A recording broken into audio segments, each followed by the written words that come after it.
ناظرین السلام علیکم ورحمۃ اللہ وبرکاتہ۔ استقبال ہے فکر و خبر کے خصوصی پروگرام سچی بات میں۔ ناظرین، حالیہ دنوں طلاق کا مسئلہ ملک کے منظرنامے پر چھایا ہوا ہے۔ سوشل میڈیا سے لے کر عوامی دنیا تک 3 طلاق موضوع بنا ہوا ہے۔ عورتوں کو انصاف دلانے کی باتیں کہی جا رہی ہے اور ایسا محسوس ہو رہا ہے کہ ملک کے اندر سب سے بڑا اور فوری توجہ کا مستحق مسئلہ صرف طلاق ہی کا ہے۔ بہرحال ہمیں ایسے لوگوں پر تعجب نہیں کرنا چاہیے، اس لیے کہ غیر مسلم تو درکنار، خود مسلمانوں کی اکثریت بھی اسلامی نظام زندگی کو نہیں جانتے۔ وہ اسلام کی خوبی، جامعیت اور اس کی عقلی اور قانونی برتری سے بالکل ناواقف ہے۔ وہ جانتے ہی نہیں کہ اسلام کے علاوہ کسی اور کے پاس زندگی کا مکمل اور خوبصورت نظام زندگی کا 10واں حصہ بھی موجود نہیں ہے۔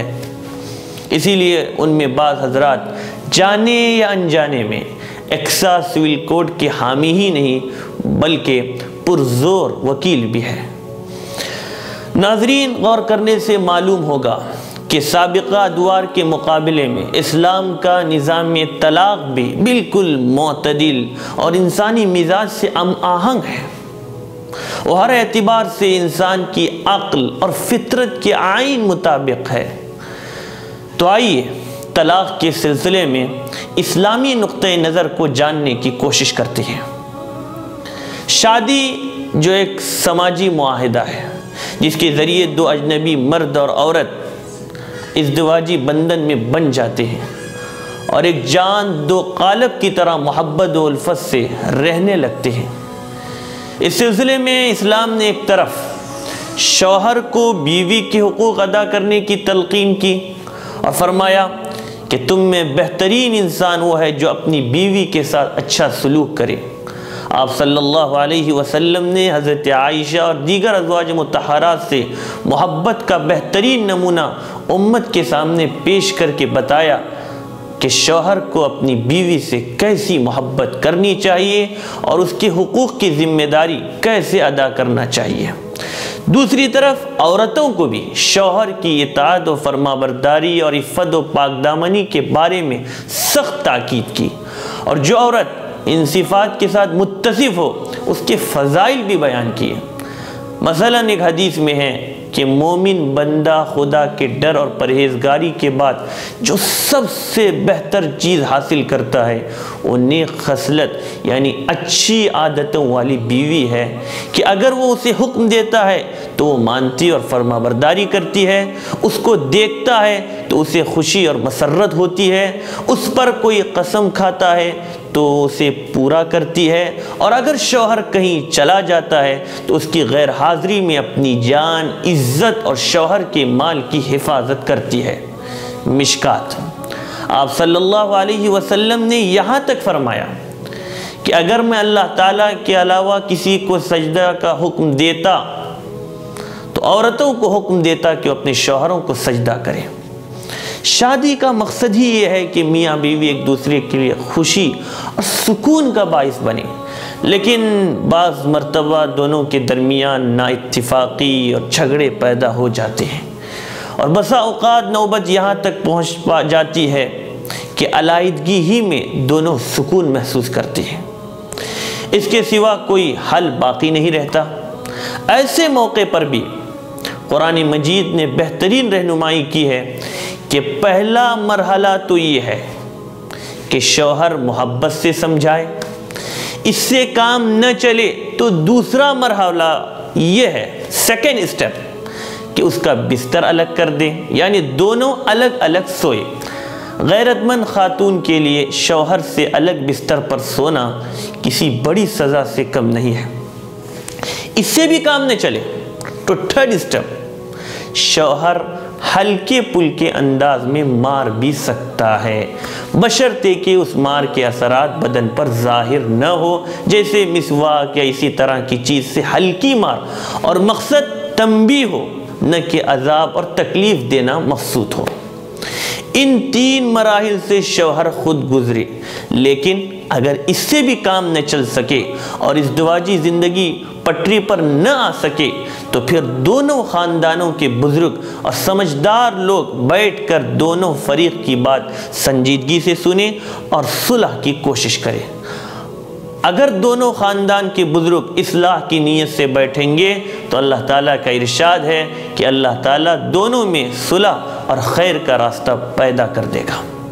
لیکن اگر پھر بھی کوئی کامیابی حاصل نہ ہو سکے اور تمام کوششیں ناکام ہو جائے اور دونوں کی زندگی اجیرن بنتی جائے اور نہ صرف ان دونوں کی بلکہ دونوں خاندانوں کے لوگ متاثر اور ذہنی تناؤ کا شکار ہو اور دونوں کے علیحدہ ہونے کے علاوہ کوئی دوسرا راستہ بھی نہ ہو تو مرد عورت کو صرف ایک طلاق دے دے۔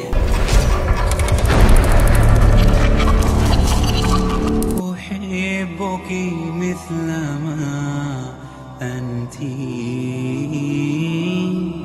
أحبك كيفما كنت ومهما كان مهما صار أنت حبيبتي أنت زوجتي أنت حبيبتي أنت أحبك مثل ما أنت أحبك كيفما كنت ومهما كان مهما صار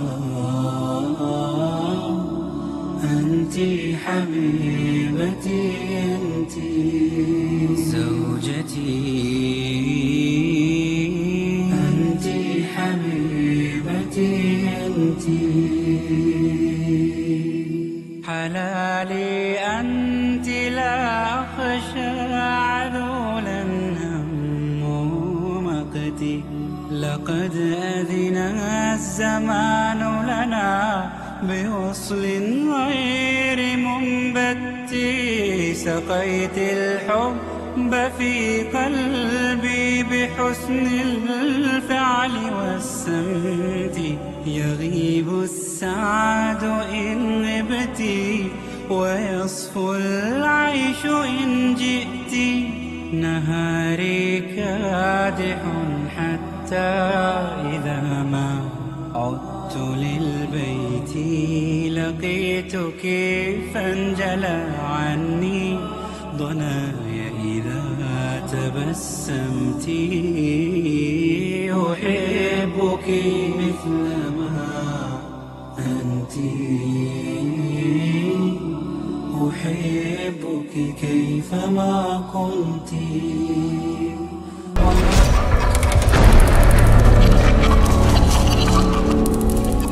ناظرین، استقبال ہے اس خصوصی پروگرام میں۔ تو ایک طلاق کے بعد اگر دونوں کو اپنی غلطی کا احساس ہو اور دوبارہ ازدواجی رشتہ برقرار رکھنا چاہے تو عدت ہی کے دنوں میں بغیر نکاح کے رجوع کر سکتے ہیں، اور عدت کے بعد دوبارہ نکاح کے ذریعے شوہر عورت کو اپنی بیوی بنا سکتا ہے۔ اگر رجوع یا نکاح کے بعد پھر نا اتفاقی پیدا ہو جائے اور دونوں میاں بیوی علیحدہ ہونے ہی میں عافیت محسوس کرے تو شوہر دوسری طلاق دے۔ اس طرح شوہر کو 3 طلاق تک کا حق الگ الگ دیا گیا تاکہ طلاق کا بار بار استعمال تکلیف اور مذاق و کھلواڑ نہ بن جائے۔ ناظرین، تاریخ کا مطالعہ کرنے سے معلوم ہوگا کہ اسلام سے پہلے طلاق کے سلسلے میں عورتوں کے ساتھ جو ظلم ہو رہا تھا، اسلام نے طلاق کی حد بندی کر کے عورتوں کے ساتھ ہو رہے ظلم و ناانصافی کا خاتمہ کر دیا۔ تو طلاق کی مثال تو صرف ایک آپریشن جیسی ہے، جیسے آپریشن آخری درجے کی مجبوری کا نام ہے جس کے بغیر کوئی چارہ کار نہیں، اسی طرح طلاق بھی جوڑنے اور صلح کرانے کی تمام صورتوں کے ناکام ہونے کی صورت میں جدا ہونے کا راستہ ہے۔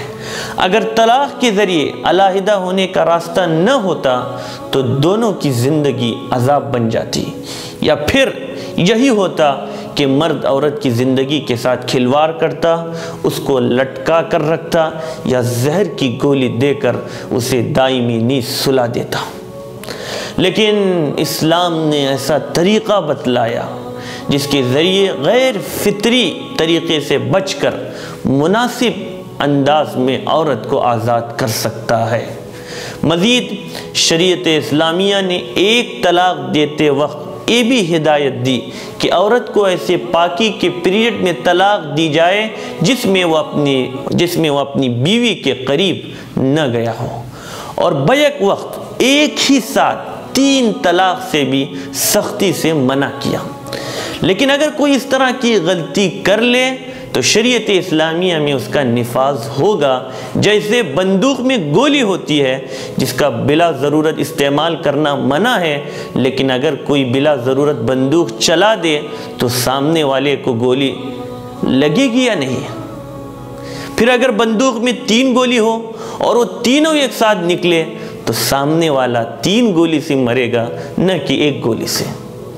کسی کو ناحق قتل کرنے کو قرآن نے سختی سے منع کیا ہے، لیکن اگر کوئی شخص ناحق قتل کر دے تو قتل ہوگا۔ اسی طرح شریعت نے 3 طلاق دینے سے منع کیا ہے، لیکن کوئی بیوقوف شریعت کی ہدایت پر عمل نہ کرے اور 3 طلاق دے دے تو 3 طلاق تو واقع ہو جائے گی۔ عام طور پر بعض مسلمانوں میں بھی یہ غلط فہمی ہے کہ ان کے نزدیک 3 طلاق دینے سے ہی طلاق واقع ہوتی ہے، جو سراسر شریعت سے جہالت کی دلیل ہے۔ دوسری طرف دیکھا جائے تو ہندوستان میں ہندوؤں کے یہاں طلاق کا کوئی تصور نہیں تھا۔ ان کے یہاں اصول یہ تھا کہ ماں کے یہاں سے لڑکی کی ڈولی اٹھتی ہے اور شوہر کے گھر سے ارتی اٹھتی ہے۔ اس نظام میں بہت تنگی تھی، جس کا نتیجہ یہ ہوتا تھا کہ اگر شوہر کو بیوی پسند نہیں ہے یا مرد اس عورت کے ساتھ رہنا نہیں چاہتا تو اسے زہر دے کر یا اسے جلا کر اس سے آزادی حاصل کرتا تھا، اور اگر عورت آزاد ہونا چاہتی تو خودکشی کر کے یا شوہر کا کام تمام کر کے آزادی حاصل کرتی تھی۔ اس لیے اس تنگی سے نکلنے کے لیے 1955 میں ہندو میرج ایکٹ بنا اور طلاق کا قانون بنایا گیا، جس میں آج بھی وہ دشواریاں محسوس کر رہے ہیں کہ ایک عورت طلاق لینا چاہے تو اس کے لیے اتنا وقت چاہیے کہ جوانی کوٹ کے در و دیوار کی نظر ہو جاتی ہے۔